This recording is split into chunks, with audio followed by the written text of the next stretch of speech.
SK news Mulbagal digital ಸುದ್ದಿವಾಹಿನಿಗೆ ಸ್ವಾಗತ. ನಿನ್ನೆ ನಮ್ಮ ಸಂಘದ ಆಡಳಿತ ಮಂಡಳಿಯ ಚುನಾವಣೆ ನಡೆಯಿತು. ನಮ್ಮ ಒಂದು ಸಿಂಡಿಕೇಟ್ ಇಂದ ಅಧ್ಯಕ್ಷರ ಸ್ಥಾನಕ್ಕೆ ಪ್ರಸಾದ್ ಕುಮಾರ್, ಉಪಾಧ್ಯಕ್ಷರಿಗೆ BV ವೆಂಕಟೇಶಪ್ಪ, ಕಾರ್ಯದರ್ಶಿಯವರಿಗೆ ನಮ್ಮ ರಮೇಶ್ ಅವರು ಸ್ಪರ್ಧಿಸಿದರು. ಈ ನಾವೇನಂದ್ರೆ ಪ್ರಸಾದ್ ಕುಮಾರ್ ಅಧ್ಯಕ್ಷಗಿರಿಗೆ ನಾವೇ ನಿಲ್ಲಿಸಿದ್ವಿ. ಇವಾಗ ಅಧ್ಯಕ್ಷಗಿರಿ ಇಲ್ಲದೇ ಇದ್ರೂ ಸಮೇತ ನಮ್ಮ ಒಂದು ಸಂಘದ ಆವರಣದಲ್ಲಿ ಗಿಡ ನೆಡೋದಾಗಲಿ, ಜನ ಕೂತ್ಕೊಳ್ಳೋ ಸಿಗೋ ಬೆಂಚ್ಗಳಾಗಲಿ, ಈ ಅಸೋಸಿಯೇಷನ್ ಕುಡಿಯೋ ನೀರಕ್ಕಾಗಲಿ ಎಲ್ಲ ಇದರಲ್ಲೂ ಪಾಪ ಅಭಿವೃದ್ಧಿ ಕೆಲಸಗಳಲ್ಲಿ ತೊಡಗ್ತಾ ಇದ್ರು. ಇನ್ನು ಮುಂದಿನ ಹುಡುಗ ಹುಮ್ಮಸ್ಸಲ್ಲಿದ್ದಾನೆ, ಇವನು ನಿಲ್ಲಿಸೋಣ ಅಂತ ಹೇಳ್ಬಿಟ್ಟು ನಾವು ಅವ್ನು ಹುಮ್ಮಸ್ ಮಾಡಿದ. ಪಾಪ ಮೊದಲು ಒಪ್ಕೊಳ್ಳಿಲ್ಲ, ಆದರೂ ಕೂಡ ಇಲ್ಲಪ್ಪ ಸಾಕು, ನಿಮ್ಮ ಪ್ರತಿಸ್ಪರ್ಧಿ 2 ಸಲ ಗೆದ್ದಿದ್ದಾರೆ, ಆಗಿದೆ, ನೋಡೋಣ ನಿಮಗೂ ಒಂದು ಆಶೀರ್ವಾದ ಮಾಡ್ತಾ ಇರ್ತಾರ. ಏನಾಯ್ತು ಅಂದ್ರೆ ಇದು ನಮ್ಮಲ್ಲ ನಮ್ಮ ಹಿರಿಯರು ಹೇಳ್ತಾ ಇದ್ರು, ನಂಬಿಕೆ ದ್ರೋಹದಿಂದ ಮನೆ ಹಾಳಾಯಿತು, ಹಿತಶತ್ರುಗಳಿಂದ ಊರು ಹಾಳಾಯಿತು ಅಂತ.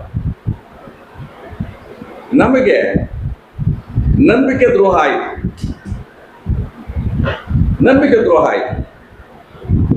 207 ಜನದಲ್ಲಿ 206ರಲ್ಲಿ ಇನ್ನೂ 170 ಜನ ನಮ್ಮ ಪ್ರಸಾದ್ಗೆ ಒಲವು ತೋರಿಸಿದ್ರು.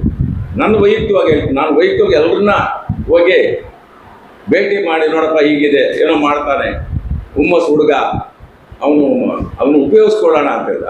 ನಿಲ್ಲೋಣ, ಹೋಗೋಣ ಅಂತ ಹೇಳಿ. ನಾನು ನೋಡಿದೆ ಫಲಿತಾಂಶನೇ ಬೇರೆ.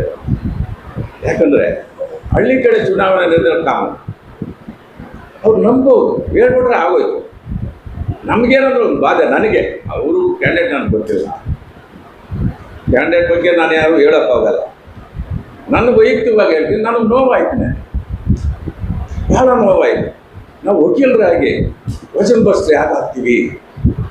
ನೇರವಾಗಿ ನಾನು ಕೊಡಲ್ಲ, ಪ್ರಸಾದ್ ನಾನು ಕೊಡಲ್ಲ ಅಂದರೆ ನಾವು ಕೇಳಲ್ಲ. ಪ್ರತಿಯೊಬ್ಬ ಮತದಾರನ ನಾನು ಫಸ್ಟ್ ಕೇಳಿದ್ದಷ್ಟೇ, ಯಾರಿಗಾದ್ರೂ ಮಾತು ಕೊಟ್ಟಿದ್ದೀರಾ?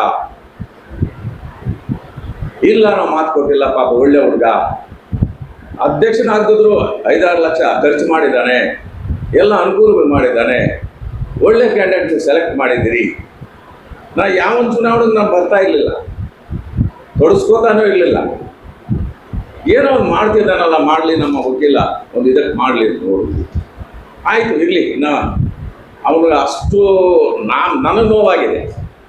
ನಮ್ಮ ಹಬ್ಬಕ್ಕೆ ಸ್ಟೋರ್ಟ್ ಆಗಿ ತಗೊಂಡಿದ್ದಾನೆ, ಹಣ ಬಿಡೋಣ, ಏನು ಮಾಡೋಕ್ಕಾಗಲ್ಲ ಅಂದರೆ ಈ ಮಾಡಬಾರ್ದಾಗಿತ್ತು. ನನ್ನ ಸಲಹೆ ಏನಂದರೆ, ಒಬ್ಬ ವಕೀಲರಾಗಿ, ಒಬ್ಬ ನ್ಯಾಯ ಕೊಡಿಸುವವರಾಗಿ ವಚನ ಭ್ರಷ್ಟರಾಗಬಾರ್ದು. ಇದು ನೋವಿದೆ ಹೊರತು ನಮಗೆ ಆ ಒಂದು ಜೊತೆಯಲ್ಲಿ ಇದ್ಕೊಂಡೇ ಮೋಸ ಮಾಡ್ತಾರ ನಾವು ಅಂದ್ಕೊಳ್ಳಿ. ಮತ ಹಾಕಲಿಲ್ಲ ಅಂದ್ರೆ ಹಾಕಲಿಲ್ಲ. ಇನ್ನು ನಾವು ಈಗ ಗೆದ್ದಿರ್ತಕ್ಕಂಥ ಸದಾಶಿವ ಇದ್ದಾರೆ, ನಾವು ಅವ್ರನ್ನ ನಮ್ಮ ಪ್ರತಿಸ್ಪರ್ಧಿ, ಅವ್ರ ಬಗ್ಗೆ ನಾವು ಹೇಳೋಕ್ಕಾಗಲ್ಲ, ಮತನೂ ನಾವು ಕೇಳಾಕ್ತಾರೆ. ಎಲ್ಲರೂ ಉರಿದುಂಬಿಸ್ಬೇಕು, ಸ್ವಲ್ಪ ಎಡವಟ್ಟು ಮಾಡಲ್ಲ, ಇರಲಿ, ಸ್ಪೋರ್ಟಿವ್ ಆಗಿ ತಗೊಳ್ಳೋಣ. ನಮ್ಮ ಸಹಕಾರ ಇಲ್ಲೇ ಇರ್ತದೆ, ಈಗ ಒಂದು ಕಂಪ್ನಿಗೆ ಸಹಕಾರ ಇರ್ತದೆ, ನಡೆಸ್ಕೊಂಡು ಹೋಗ್ಲಿ, ಅದಕ್ಕೆ ನಮ್ಮ ಯಾವಾಗಲೂ ನಮ್ಮ ಸಹಕಾರ ಇಲ್ಲೇ ಇರ್ತದೆ.